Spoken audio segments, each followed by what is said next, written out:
Assalamu alaikum everyone. How are you all? Hope so you are all happy today. So today I want to share the hadith of Prophet Muhammad.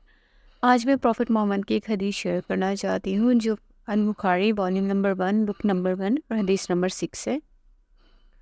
ये इस बारे में है कि हज़रत मोहम्मद सल्लल्लाहु अलैहि वसल्लम किस कदर सखी थे और वो हज़रत जिब्राईल अलैहिस्सलाम के साथ रमज़ान के महीने में हर रमज़ान की रात को कुरान पाक की तिलावत किया करते थे।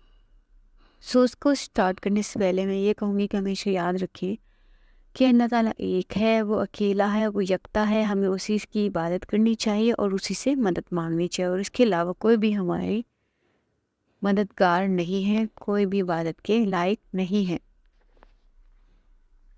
सो लेट्स स्टार्ट दिस हदीस from al Bukhari volume number 1 book number 1 and हदीस नंबर 6।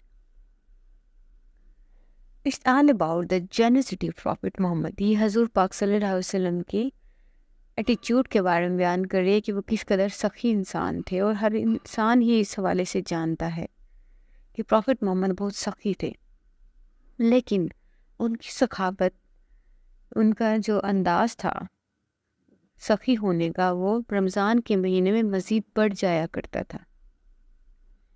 रमज़ान के महीने में वो और ज़्यादा सखी हो जाते थे और हर इंसान की मदद करते थे जो भी उनके इर्द गिर्द नीडी था, जो भी उनके इर्द गिर्द, जो अगर सफ़र के लिए किसी को आराम की ज़रूरत होती थी तो वो उसकी भी मदद करते थे।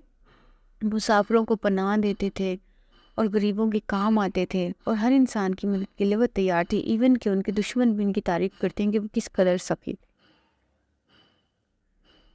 हज़रत जिब्राईल अलैहिस्सलाम हर रमज़ान के महीने में हज़रत मोहम्मद के पास आया करते थे और ये दोनों बैठ के कुरान पाक पढ़ा करते थे। हज़रत जिब्राईल अलैहिस्सलाम हज़रत मोहम्मद को कुरान पाक सिखाया करते थे, पढ़ाया करते थे। फिर हज़रत मोहम्मद सल्लल्लाहु अलैहि वसल्लम उसको सुना करते थे, फिर पढ़ा करते थे। और ये सब जानते हैं कि हज़रत मोहम्मद बहुत ज़्यादा सखी थे। वो इतना सखी थे कि एक ऐसी हवा जिसे कंट्रोल ना किया जा सके, उससे भी ज़्यादा तेज़ी से गरीब लोगों की मदद करने के लिए तैयार होते थे। मतलब कि एक हवा ऐसी अनकंट्रोलेबल एयर जिसको हम कंट्रोल नहीं कर सकते। And he was always ready to do charitable deeds, मतलब कि वो उससे भी ज़्यादा तेज़ी से लोगों की मदद करने के लिए तैयार रहते थे, हमेशा लोगों के काम आते थे।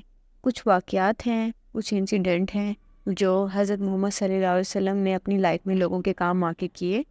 वो ये हैं कि एक आदमी हज़रत मोहम्मद के पास आया, उसे कुछ ज़रूरत थी, तो उन्होंने हज़रत मोहम्मद से कहा कि मुझे कुछ चाहिए। He was asking something from prophet Muhammad and prophet gave. हज़रत मोहम्मद ने उसको बहुत सारे भेंट दिए। आप उनकी तादाद का अंदाज़ा लगा सकते हैं। दो पहाड़ों के दरमियान जितने भी भेड़ हैं वो हज़रत मोहम्मद ने उनके नाम कर दिए। तो आप अंदाज़ा लगा सकते हैं कि वो किस कदर सखी थे। मतलब वो एक आदमी था, कुछ मांगने आया तो प्रॉफिट मोहम्मद ने उनको वो सारे शीप्स दे दिए जितने भी दो पहाड़ों के दरमियान आते थे। उसके अलावा हज़रत मोहम्मद ने कहा कि दुश्मनों के साथ और जो कैदी हैं जंग के, उनके साथ पॉजिटिव बिहेव करना चाहिए, उनके साथ ऐसा बिहेव करना चाहिए जैसे कि एक इंसान डिज़र्व करता है।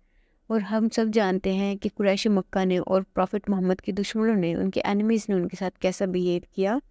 उन्होंने इतने चैलेंजेस फेस किए, उसके बावजूद उनका बिहेवियर उनके साथ बहुत पॉजिटिव था और वो उनके हमेशा काम आते थे और हमेशा उनके साथ काइंड और जेंटल रहे। और प्रॉफिट मोहम्मद ने कहा, O Aisha, be gentle and be kind with everyone.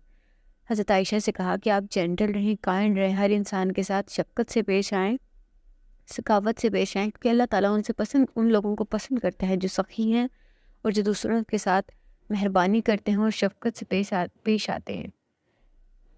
उसके अलावा आप ये जो हदीस है इस चीज़ पे ज़ोर दे रही है कि हज़रत मोहम्मद सल्लल्लाहु अलैहि वसल्लम किस तरह से कुरान पाक पढ़ा करते थे।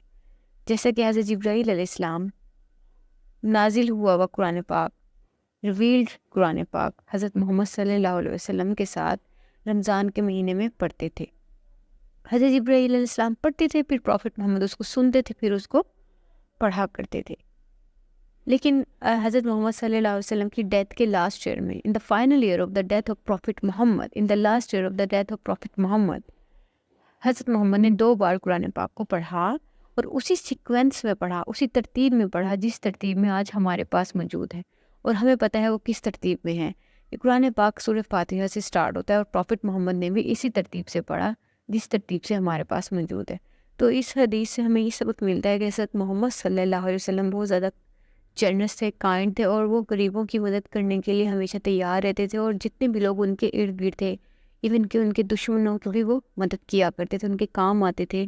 اور اس طرح سے بہت سارے ان کے واقعات ہیں لائف سے، بہت ساری کتابیں بھری ہوئی ہیں، اور نان مسلم بھی اس چیز کو مانتے ہیں کہ he was generous person, he was the most generous person.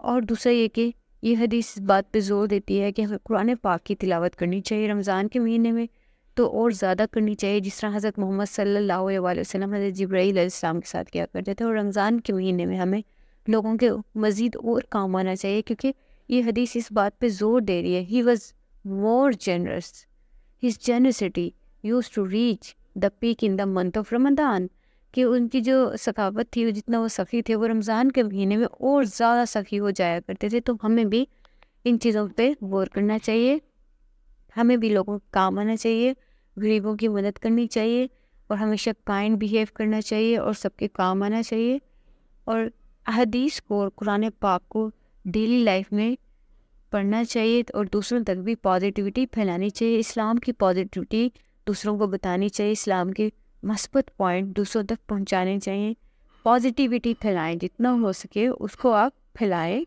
اور اس چیز کو ڈیلی قرآن پاک کو ڈیلی پڑھا کریں، اور حدیث کو بھی پڑھا کریں، تاکہ آپ کو کچھ سیکھنے کو ملے، اور اس طرح اللہ تعالیٰ بھی آپ سے خوش ہوگا۔ تھینک یو ویری مچ، اللہ حافظ۔